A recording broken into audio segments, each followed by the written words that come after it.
سلامونه ګران دوستانو، زمان فریدی ده. تاسو زما غږ د زمان کرپټو ډاټ کام نه اورئ. د نننۍ موضوع د ایکس آر پی، کاردانو او شیبا اینو.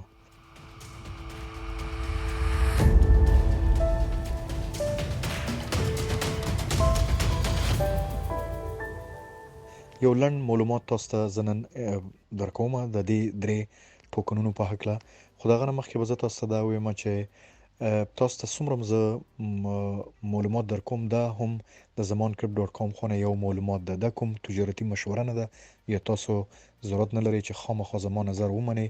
زه خپل معلومات د نړۍ د مهمو رسنیو نه راغونډوم او په پښتو ژبه کې خپل مینوال یا وطنوالو ته زه وړاندې کوم.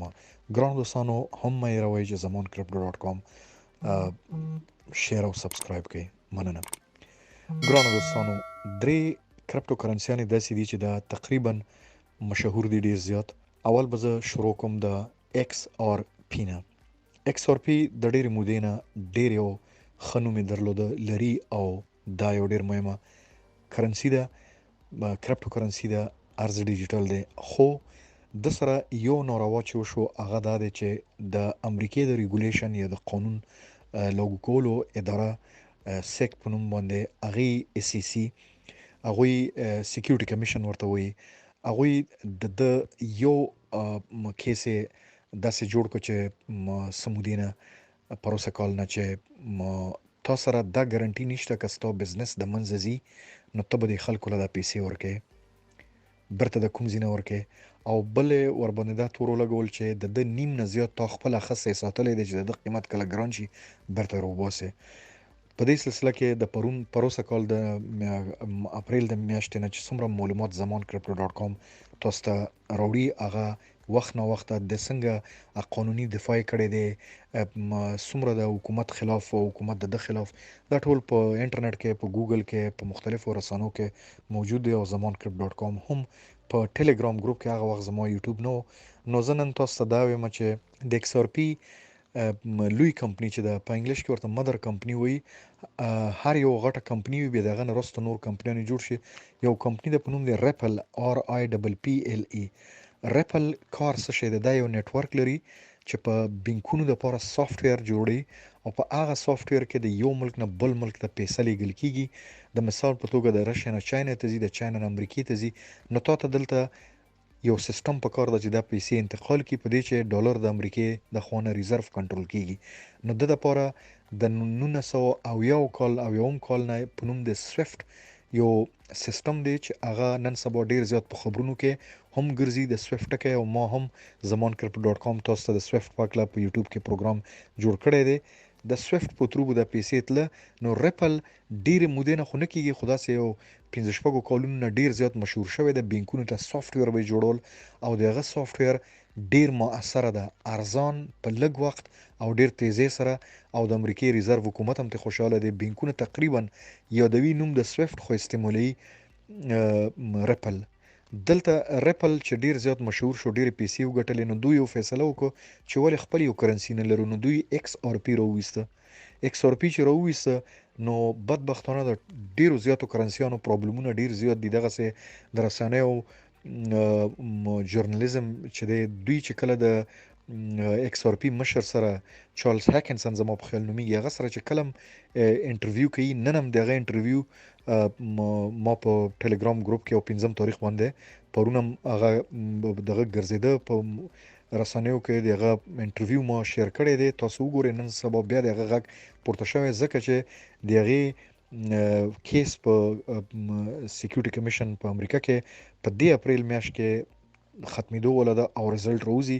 زما په خیال ډېرو خلکو اخیستی هم دی. نو ځکه بهرحال زه خپلو خبرو ته راځم چې دې سړي دا کوشش وکړو چې ریپل چې دومره یو کامیاب سافټویر دی چې سویفټ سره مقابله کې، ولې خپل یو کرنسي نه راوباسو. چې کله ایکس آر پی مشهور کو دا ډېر ګران شو، د ایکس آر پی ډېرو خلکو وامخیسته، خو بیرته دا پرایس وغورځېده. دې ټایم کې د ایکس آر پی پرایس قیمت دی تقریبا 83 سنټه په ډالرو کې، کېدای شي دا ګران هم شي. دا یو لنډ معلوماتو تاسو ته ما د ریپل په هکله، د ایکس آر پی په هکله تاسو له درکړه. ګرانو دوستانو، زما دویم موضوع ده نن هغه کاردانو یا اډا چې ورته وي یا ای ډي ای چې ورته وي. بخښنه غواړم چې وختي ما تاسو ته د کارډانو په هکله معلومات ډیر زیات راغونډ کړی وو، خو دلته وخت ما سره کم دی. نو زه لنډ تاسو ته دا یم چې کارډانو په افریقا کې ډیر لوی کارنامې لري، په ایریټریا کې، په کینیا کې. کینیا د دنیا ډیر لوی ټکنالوژي هب جوړیږي، اگر چې افریقا کې ګمنام ځای خلک دومره دغه نه کوي، خو دا ډیر زیات مشهور کیږي.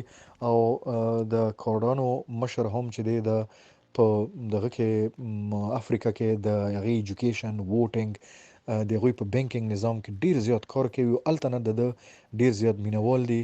نو کارډانو هم دا فیصله کړې دی چې رو رو به دا لویږي او دې وخت کې خلک هغه ډیر زیات اخلي لګیا ده. په دې تیرو دوه دریو میاشتو کې، خاص کر په دې مارچ میاشت چې اوس شروع شوی دی، په رسنیو کې دا خبر خور شوی دی چې د کارډانو په نیټورک کې ډیر زیات بلاک چین کې ډیر زیات ترانزیکشن کیږي. خو دلیل څه شی دی چې د پرایس بره نه ځي؟ ترانزیکشن زیات کیږي خو پرایس ډیر بره نه ځي. به هر حال په دې باندې مونږ هم نه پوهیږو چې څه خبره ده چې کارډانو ځان ته د ایتیریم خلاف یو سوی او داوا کوي چې زما د کارډانو کوم نیټورک دی دا د ایتیریم نه زیات استعمالیږي، زیات کار کوي. خو به هر حال دغه پوزیشن دی. اوس زه راځم د شیبا اینو. ګرانو دوستانو، شیبا اینو د هیڅ تعریف محتاج نه دی او د پاره زمان کرپټ ډاټ کام تاسو ته په یوټیوب کې ډیر زیات پروګرامونه جوړ کړي دي، د په پروجیکټس باندې ما خبرې کړې دي. خو نن سحر او پرون سحر په منځ کې دا یو داسې خبر خور شوی دی چې یو د دنیا مشهور میلیونیر یا بیلیونیر نومیږي، لوی ویلز دی، سرمایدار دی، د هغه سره په کرپټو کرنسي په پورتفولیو کې یو سل او نه لکونه میلیونونه، یو سل او نه میلیونونه، یعنی نږدې یو سل او لس میلیونو معادل د ډالرو د سره مختلف کرپټو کرنسیانې دي. هغه پرون سهار چې دی نو د 1 میلیون ډالرو هغه شیبا اینو اخیستی دی. ځکه یې اخیستی دی چې شیبا اینو مخکې دا تاسو که 0.000 څلور زیروګانې واچوئ نو دا تللی و تقریبا اتو ته، بیا دا راوغورځېده 28 ته، خو دا څو ورځو کې دا وغورځېده 23 ته. نو دا سرمایدار په دې وخت کې چې ډیر لاندې راغی قیمت نو دا یې واخیسته. یعنی دا یو اشاره ده چې ولې غټ سرمایداران دا اخلي. دویمه خبر دا ده چې زمان کرپټ ډاټ کام تاسو ته بارها ویلي دي چې شیبا اینو ډیر غټ پلانونه لري چې ځان 1 سنت ته ورسي او هغه د ډو ډیسنټرلایز اټونومس ارګنایزیشن په تر باندې تاسو هغه مطالعه کې ما سره دی وخت کې وخت نشته او نه تاسو سره دومره ټایم شته چې زما خبرې واورئ. او سیم ټایم کې د سره شیبیریم دی، د سره لیش په نوم یو داسې ټوکن دی، بون په نوم باندې چې دوی په میټاورس او ان اف ټیز او گیمینګ کې استعمالي. فاینلی دوی دا کوي چې دا شیبا اینو به دوی 1 سنت ته رسي. خلکو له سره ډیر سوالونه پیدا کیږي شیبا اینو کلم 1 سنت ته ځکه نشي رسیدي چې هر سړی خاصه هغه خرڅی نه. دا خبره لاجیک لري، منطق لري، بالکل صحیح ده. خو چې کله قیمتونه غورځي د دوی هدف هم دا د دې وخت کې ډیر خلک خرڅي. کچا نه خرڅول نو دې سړي د 1 لک ډالرو به څنګه شیبا اینو اخیستی دی. یوې دا ده. دویمه خبره دا ده چې ډیر غټه کمپنیانې خپل کمپنی شهرت دپاره هغوی راشي وایي مونږ د شیبا اینو کمیونټي جوړو، د شیبا اینو مینوال مونږ سره 50,000 کسان دي، دا ټول یو ډالر 2 ډالر یو ځای کوي او شیبا اینو اخلي او دا مونږ سوځو. نو یو خو ډیر مینوال د رښتیا هم دي، د شیبا اینو پرایس هم برزي، سپلای یا عرضه مارکیټ کې کمیږي. هغه ځکه چې کوم کمپنی چې روزي هغه اعلانوي نو د هغه د کمپنی نوم هم مشهور کیږي. زه به تاسو داسې یو مثال زه تعالی در کوم چې زمان کرپټ ډاټ کام سره 50,000 یا 10,000 یا 20,000 د شیبا اینو مینوال دي، دوی 25 سنت یا $1 یا نیم ډالر چی او دوی شیبا اینو اخلي او هغه سوځي. تاسو ته پته ده شیبا اینو د سوځیدو لپاره بیل والټ جوړ کړی دی. نو دلته خلک به وایي چې ښه د دې ګټه څه شی دی. یو خو د رښتیاو سره یو سړي دلچسپي ده چې زه دا خدمت وکړم یا مینوال دي. خو اصلي موضوع دا ده چې په دې کې که دا وایي چې زمان کرپټ ډاټ کام دا کار کړی نو غیر مستقیم زمان کرپټ ډاټ کام مشهور کیږي. نو ځکه زه تاسو ته دا وایم چې د تاسو ته درس کوم چې د شیبا اینو مینوال دومره زیات شوي دي چې اوس مختلف چریټي ارګنایزیشن او ګروپونه راشي چې مونږه شیبا اینو سوځو، هغه عین وخت کې ځانم مشهور کی او شیبا اینو او بل ما تاسو د لیش بون شیبیریم او د دې دو یا د دې په میټاورس ان اف ټیز د بلاک چین کې دننه د شیباینو خپل یو مرکز جوړیږي چې بل له محتاج نه لکه ډاش کوین چې لګیا د کوشش کوي د شیباینو نه مخ کې او خواغه چونکه پروجیکټونه یې ونکو نو شیباینو ته مخ روان ده. نو ګرانو دوستانو زما د پیغام ډیر وګړي زبر لند کم تاسو ته خبر از غواړم زمونږ.com شیر او سبسکرایب کوئ. مننه.